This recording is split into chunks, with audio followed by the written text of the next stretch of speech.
So you hear the rumors of the housing market softening. Oh, it's gotten. I haven't seen that. There's more people than ever moving in here. I don't care what interest rates or whatever. I mean, they're still coming. And now they just parked and they put their backyard patio set where they can watch you in the hot tub. Sometimes you just need privacy. Every time you're out there with the backyard barbecue enjoying that last sip of tea, they turn on their bathroom light and it just pierces into your backyard. You need privacy. So your contractor friends, they're booming right now. They can't get enough help. They are just so stretched thin. And their construction pile is right there on your fence line. You need privacy. And so here are a few of the plants locally that grow the fastest.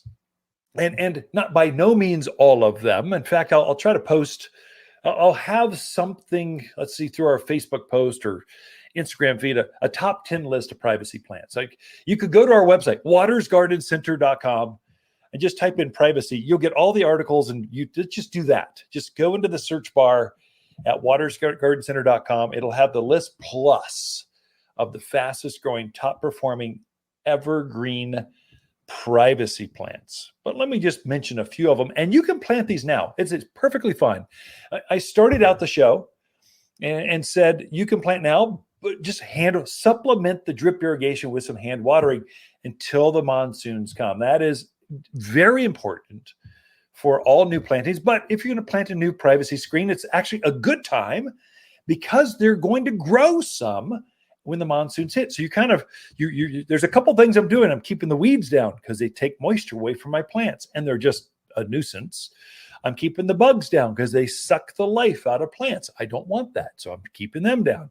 And then I'm planting now to take advantage of the monsoon or the summer rains. You get an extra set of growth. You get more roots. They'll be hardier going through winter by planting them now. It's okay. And here are some of the top performers. I'd say number one, sold here at the garden center. I guess there's one is a tree, one is a shrub. The tree is Arizona cypress. It's a 20-foot tall by 12-foot wide, beautiful, dense green, layered central trunk with branches swooping down. It's got the classic Arizona blue, but it grows fast. Now, it grows so fast that at the garden center, it doesn't quite fill out in the bucket. So if you're growing this in a container, it doesn't quite fill out. So it can be a little thin, but don't let that fool you. You put that thing in the ground, and by next spring, it's going to be thick and full, and you don't dare walk through it. You can't see through it. And so it's a good strong one. We use it for windbreaks, privacy screens. But again, 20 foot by 12 foot, you need some space. You don't put it right next to the house. It's too big. It wants to be on that property line out there, hiding the barn across the valley. Just put it right there to screen that out. And so Arizona cypress, it does naturalize. Get up to size, it will go by itself.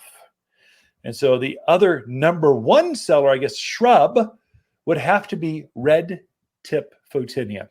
This is one, it's a 12 by 12 by 12 shrub, dense, thick. All the new growth is red. And then this time of year that new growth turns from red to green, but it's fast growing, thick. Now, I don't have that one in my yard. It's the number one selling shrub, but I don't plant it in my yard because it's got some problems. Deer eat it, gets some mildew, gets kind of, if there's 10 bugs in the area, it'll get 12 of them. It's got some issues, but it's fast growing. And it grows so fast, it's pretty cheap.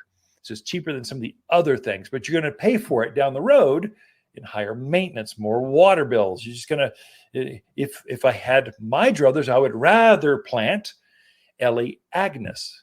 It's the native version of that. Its new growth is gold, kind of with a blue. It's blue with a gold tinge.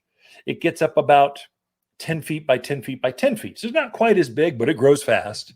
And 10 feet usually will obliterate most views that you might need. If it's a second or third story, okay, we need something bigger.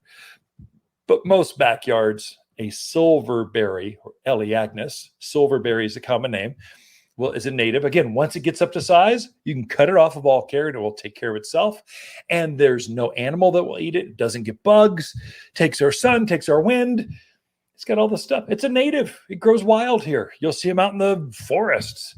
least the blue version, you will. So the gold one is really striking with darker colored like rock. We like lots of mocha covered like rock lawns. The gold really is striking against the backdrop of a dark fence. It really looks good in front of chain link or let's say wrought iron. Really is striking, thick and full. And your neighbors are you're not going to see them anymore. It's a great choice. Red clusterberry cotoneaster.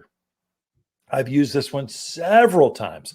Again, cotoneaster grows wild in the forest, up at the Bradshaws, Mingus. You'll just see this beautiful evergreen shrub up about, chest high. It's cotoneaster.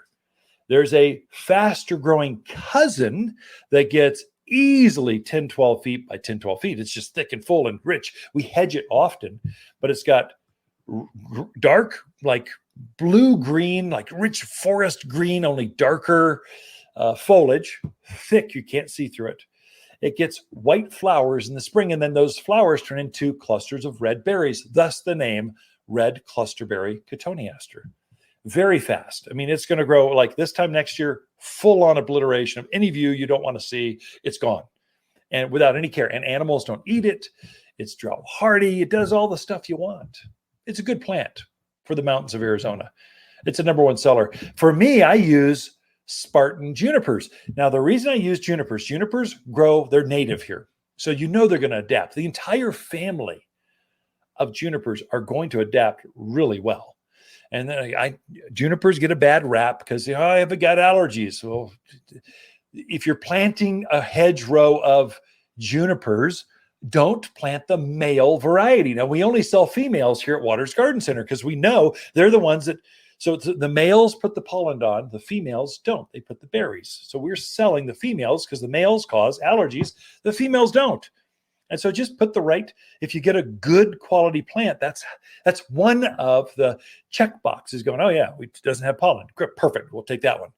So that's one we're selling. I used Spartans in my yard because I've got so much blue already showing up throughout the yard. So I'm in this chaparral or manzanitas, and emery oaks and scrub oaks. This native blue stuff is there. The green is a good contrasting.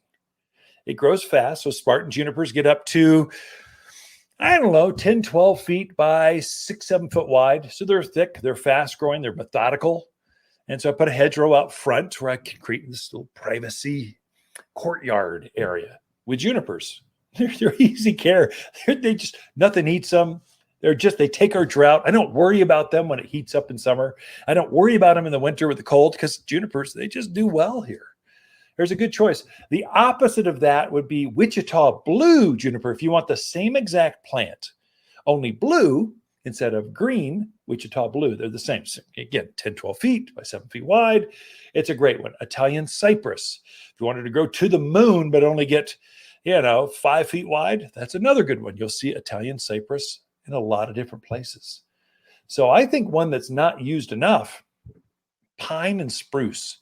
We've got Spruce Mountain. You're always hearing about the pine, the fir, the spruce. They do really well here. And Austrian pine is the fastest growing of the pine trees. So you'll get 18, 24 inches of growth out of a Austrian pine. A Green Mountain pine is a direct cousin of that. They look very similar. And so those are very fast growing pines. They're related to ponderosas, only they hold their foliage right down to the ground. Whereas a ponderosa, basically you're planting a ponderosa, you're planting a trunk. The foliage is going to be up there out of sight. You kind of, in a landscape for especially privacy, you want that foliage to hold right down to the ground. And so Colorado spruce, fastest growing of the spruce, great choice for screening plants. There's a whole section here at Waters Garden Center called privacy screens. Take a look at those. It's all the big growing shrubs, the big growing trees that screen out for privacy, wind blocks, keeping those headlights out of your front living room. You use them for those. All right, we'll be right back with more after this.